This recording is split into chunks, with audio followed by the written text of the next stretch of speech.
Jeratan utang negara, Anies. Jeratan utang negara dan jebakan kemiskinan. Dr. Syahganda Nainggolan. Sabang Merauke Circle. Foto Anies Baswedan kemarin lalu sedang membaca buku berjudul Big Debt Crisis, by Ray Dalio. Mendapat perhatian besar berbagai media maupun media sosial. Sindo News, misalnya, melaporkan dalam berita, Anies unggah foto baca buku Big Debt Crisis. Netizen riuh, berkelas.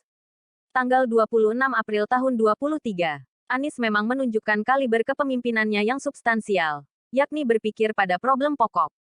Orang-orang yang eksistensialis masih berpikir tentang Capres Jawa versus Capres Islam, GMNI vs HMI, didukung Jokowi vs tidak, dan lain sebagainya. Orang-orang sejenis ini hanya pintar menampilkan baliho-baliho wajah imut yang disemir saja. Dengan beredarnya sosok Anies plus buku tersebut, maka perdebatan ke depan diajak Anies dalam level gagasan besar, yang perlu dijawab kepemimpinan ke depan demi nasib bangsa. Buku tersebut adalah buku penting tentang utang dan membangun negara. Berbagai elit dunia telah membaca buku ini. Antara lain telah dibaca dan direkomendasikan oleh mantan Gubernur Bank Sentral Amerika, Ben Bernanke. Ray Dalio's excellent study provide an innovative way of thinking about debt crisis and the policy. Mantan Menteri Keuangan Amerika Larry Summers. Ray Dalio's book is must reading for anyone who aspires to prevent for or manage through the next financial crisis. Hank Paulson, a terrific piece of work from one of the world's top investors who has devoted his life to understanding markets and demonstrated that understanding by navigating the 2008 financial crisis well, dan berbagai elit keuangan dunia lainnya. Terbaru, buku ini juga direview dalam Wall Street Journal awal tahun ini. Mengapa kita harus masuk kepada pertarungan gagasan besar? Pertama, generasi pemilih pada tahun 2024 mayoritas adalah generasi milenial dan generasi Z, yang berkisar 60% voters. Satu dekade ke depan mereka akan mengendalikan Indonesia, sehingga mereka butuh kepastian generasi yang keberlanjutan. Mereka tidak ingin sebagai penonton pasif dari sebuah rezim yang dikelola tanpa ide dan gagasan besar. Generasi milenial ini hidup dalam era digital. Masyarakat milenial ini, semangatnya, hidup dalam tingkat independensi yang tinggi, menghormati demokrasi, dan anti korupsi. Kepemimpinan ke depan harus menjamin bahwa negara mampu memfasilitasi mereka. Terkait dengan utang yang dilakukan oleh rezim yang sedang berlangsung, tentunya harus dipastikan bersifat produktif, berkeadilan, menumbuhkan solidaritas sosial dan untuk sustainable development. Sebab, mereka menyadari setiap sen dolar utang yang tercipta akan menjadi beban bagi generasi mereka di masa mendatang. Kedua, pasca pandemik dan dalam situasi global kini yang penuh ketidakpastian, baik dagang maupun adu kekuatan militer, sebuah negara dipastikan akan terperangkap pada ketertinggalan dan keterbelakangan, jika tidak mampu menghadapi tantangan global tersebut. Berbagai negara mulai mengalami kekacauan, seperti Libanon dan Sudan, Ukraina, Sri Lanka, Pakistan, negara-negara Eropa yang krisis pada tahun 2008-9, semisal Yunani, Portugal, Italia, serta berbagai negara lainnya di Afrika. Kenapa? Karena hancurnya perekonomian global dan berbagai negara pasca pandemik mengalami kesulitan uang, akan terus berlangsung merusak seluruh kekuatan ekonomi negara. Terutama akibat besarnya beban keuangan suatu negara menyelesaikan krisis kesehatan COVID-19 dan restrukturisasi perekonomian mereka. Di sisi lain, tidak gampang mendapatkan bantuan utang dari negara maju maupun lembaga multilateral, seperti IMF dan World Bank. Ketiga, sejak beberapa tahun sebelum pandemi dan dilanjutkan masa pandemi, berbagai negara telah melakukan berbagai kebijakan semu untuk memanipulasi pertumbuhan dan angka-angka keberhasilan mereka. Akibatnya, sebuah resiko tersembunyi hidden risk seringkali tidak terpantau, lalu akan meledak pada masanya. Hidden risk ini sudah menjadi perhatian utama Bank Dunia saat ini, terutama ketika printing money dijadikan kebijakan tanpa hati-hati di berbagai negara untuk menutupi defisit anggaran selama masa pandemi. Dari $400 miliar utang Indonesia saat ini, diperkirakan $45 miliar merupakan utang dengan resiko tinggi. Ini belum memasukkan berapa besar potensi utang beresiko yang tak terlihat itu. Utang dan deptomania. Dalam teori pembangunan, utang merupakan sumber pembiayaan penting bagi pembangunan dan pertumbuhan ekonomi. Pada akhir era Orde Baru, berbagai pimpinan nasional kita mengkritik utang Orde Baru yang sebagian dianggap tidak untuk menguntungkan bangsa kita. Saat itu dikenal istilah odious debt atau utang haram, yakni utang yang dilakukan untuk kepentingan segelintir elit berkuasa. John Perkins, dalam Confession of an Economic Hitman, 2004, menjelaskan bahwa negara-negara besar dan korporasi global mempunyai agenda menjebak negara-negara berkembang dalam perangkap utang melalui berbagai proyek-proyek infrastruktur dan energi yang ditentukan mereka. Dengan demikian setiap dolar utang yang masuk ke negara berkembang akan menguntungkan negara maju beberapa kali lipat. Menurut Sri Tua Arif dan Adi Sasono, dalam teori ketergantungan dan keterbelakangan, angka ini berkisar 1:1 pada awal tahun 70-an, lalu naik pukul 1:10 di akhir era Soeharto. Artinya, setiap $1 uang utang masuk ke Indonesia, akan menghasilkan $10 buat pemberi utang itu. Pada era kekinian, Ruchir Sarma, dalam The Rise and Fall of Nations, Forces of Change in a Post-Crisis World, 2016 menguraikan lebih lanjut bahwa utang piutang yang awalnya dimaknai sebagai kebutuhan, kemudian berkembang menjadi kesenangan yang tidak terkendali, baik dari pengutang maupun penerima utang. Sarma memberi judul, Deptomania. Pada hal tersebut, mania, sebagaimana kita pahami, adalah sikap berlebihan, sebuah nafsu berlebihan. Jadi kekuasaan sebuah negara bagi elit-elitnya, bukan lagi melihat utang sebagai keterpaksaan atau pelengkap, melainkan sebagai kenikmatan. Tentu saja tersedia keuntungan, baik nyata maupun tersembunyi, bagi pelaku elit dalam penciptaan utang tersebut. Pada era setelah Soeharto, Gerakan Rakyat meminta dispensasi untuk menghapus utang-utang Orde Baru yang, ODS Debt, kepada negara donor, sempat membesar. Sayangnya, gerakan itu gagal. Indonesia harus tetap membayar utang kepada negara peminjam maupun perusahaan global. Asteris utang Jokowi segunung. Utang Jokowi adalah utang yang dicatat bangsa ini selama rezim Jokowi memimpin.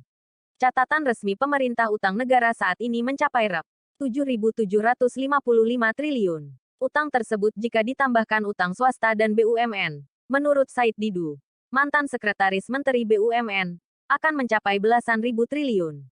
Utang ini, menurut Said Didu dan Rizal Ramli seperti pinjol alias pinjaman online, yakni mengejar pinjaman terus-menerus untuk membayar bunga dan pokok pinjaman sebelumnya.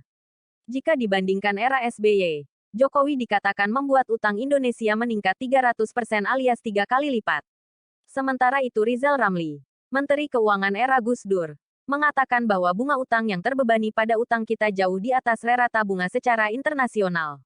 Pemerintah Jokowi tentu merasa bahwa utang sebesar itu tetap aman karena berada pada aturan rasio utang terhadap GDP, yakni di bawah 60%. Dalam Amankah Utang Ribuan Triliun Era Jokowi, CNN Indonesia, tanggal 26 Januari tahun 2023, pemerintah menjelaskan bahwa bersamaan dengan utang tersebut, aset Indonesia semakin besar dan rasio utang terhadap GDP terkendali. Pada sisi lainnya, distress loan, atau utang yang beresiko tinggi mencapai $45 miliar pada Februari tahun 2022. Sebagaimana dilaporkan Global Capital Asia dalam Clock is Ticking on Indonesia's Bad Debt Problems. Meskipun ketakutan terhadap utang disepelekan rezim Jokowi, namun Anies Baswedan dan kalangan oposisi seperti Said Didu dan Rizal Ramli mencemaskan persoalan utang ini. Tentu saja kecemasan ini beralasan karena kemampuan kita menghasilkan uang untuk membayar utang dan bunga utang semakin sulit. Dengan utang ribuan triliun tersebut, dan kemampuan negara menghasilkan pajak yang kecil, dapat dipastikan menjerat ruang fiskal kita beberapa dekade ke depan. Ini belum lagi jika mengasumsikan adanya kondisi unpredictable yang membuat kita shock, seperti bencana, wabah, perang, dan lain sebagainya. Pada tahun 1998, kita mengalami self-claim fondasi ekonomi yang baik, merujuk juga berbagai lembaga rating dan multilateral institution. Namun, ketika badai krisis terjadi di Thailand saat itu, lalu merembet ke Indonesia, langsung keadaan tenang menjadi bencana ekonomi. Selain soal kemampuan, apakah kita tidak sedang mengulangi istilah ODS Debt yang kita kutuk di era Soeharto? Banyak rencana pemerintah dicurigai tidak untuk kepentingan nasional, national interest, misalnya kritikan banyak ekonom terhadap rencana pemerintah mensubsidi motor listrik Rp6,5 juta per motor. Ketika ruang fiskal menyempit, begitu pula rencana pemerintah memasukkan beban pembengkakan biaya kereta api cepat China Bandung-Jakarta ke APBN. Belum lagi soal korupsi yang terus meroket kian kemari. Itulah kenapa kemudian Anies membangunkan kita tentang tantangan pembangunan ke depan. Bagaimana membangun dengan kemandirian? Bagaimana keluar dari krisis utang? Asteris utang dan jebakan kemiskinan. Kemiskinan dan pengentasan kemiskinan di era Jokowi adalah yang terburuk dalam sejarah Indonesia. CNBC Research Indonesia dalam Rapor Merah Angka Kemiskinan Jokowi, tanggal 24 Januari tahun 2023, melaporkan perbandingan tingkat kemiskinan di awal rezim Jokowi berkuasa, sampai sebelum pandemi COVID-19, hanya turun dari 11,22% Maret tahun 2015 menjadi 9,78% Maret tahun 2020, atau 1,44% menurun selama 5 tahun. Pada masa awal reformasi penurunan kemiskinan tahun 1999 sampai tahun 2004 mencapai 6,8% dan masa SBY tahun 2004 sampai tahun 2014 mencapai 5,7%. Fakta ini menunjukkan bahwa Jokowi secara relatif terhadap SBY dan pemimpin sebelumnya benar-benar tidak pro kepada rakyat miskin.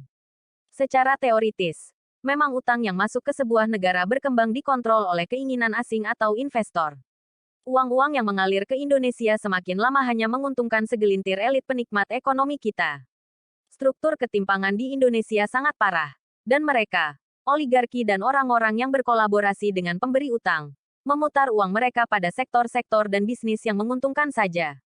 Ini bahkan juga terjadi ketika krisis pandemik, di mana orang-orang kaya dan banyak pejabat negara mengalami peningkatan kekayaan yang signifikan. Jika saya penyelenggara negara mempunyai watak mandiri dan mengerti tentang konsep bernegara, tentu saja kemakmuran yang diciptakan oleh utang akan mengalir secara merata kepada semua pihak lalu.